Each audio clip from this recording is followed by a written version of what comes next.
Surat crime બ્રાન્ચની team દ્વારા ઉમરા police સ્ટેશનમાં વર્ષ 2006માં નોંધાયેલા હત્યાના ગુનાના આરોપીને ઝડપી પાડવામાં મેળવી સફળતા। સુરત ક્રાઇમ બ્રાન્ચની ટીમ દ્વારા અઠવા લાઇન પોલીસ સ્ટેશનમાં વર્ષ 2001માં નોંધાયેલા હત્યાના આરોપીને બિહારના હાજીપુર જિલ્લામાંથી ઝડપી પાડવામાં મેળવી છે સફળતા। સુરત ક્રાઇમ બ્રાન્ચની ટીમ દ્વારા પાંડેસરા પોલીસ સ્ટેશનમાં વર્ષ 2000માં નોંધાયેલા હાફ મર્ડરના આરોપીને મુકેશ બંસી ગૌડને ઓરિસ્સાના ગંજામ જિલ્લામાંથી ઝડપી પાડવામાં મેળવી સફળતા। મુખ્યમંત્રી શ્રી ભૂપેન્દ્ર પટેલના હસ્તે દહેજમાં ગુજરાત સરકારના સાહસ GACLના દેશના સૌથી મોટા કોલોરોટોલ્યુશન પ્લાન્ટનું કર્યું વર્ચ્યુઅલ લોકાર્પણ।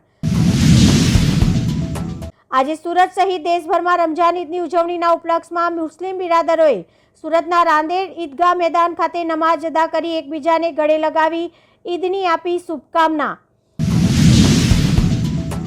સુરતના ઐતિહાસિક કતારગામ ઈદગાહ ઉપર ઈદે ઉલ ફિત્રની નમાઝ અદા કરી ઈદની મુબારકબાદ પાઠવી ઈદની ઉજવણી કરવામાં આવી। જહાંગીર પોલીસ ATMમાં થયેલી ચોરીનો ભેદ ઉકેલી કાઢવામાં મેળવી સફળતા। 5 પૈકી 3 આરોપીઓને હરિયાણાથી ઝડપી પાડવામાં મેળવી સફળતા। સુરતમાં હવે વાળ અને સ્કિનની સંભાળ બની વધુ સરળ। વેસુ અને પાલ ખાતે advance grow hair and grow skin ક્લિનિકનું ઉદ્ઘાટન ગૃહ રાજ્યમંત્રીના હસ્તે કરવામાં આવ્યું।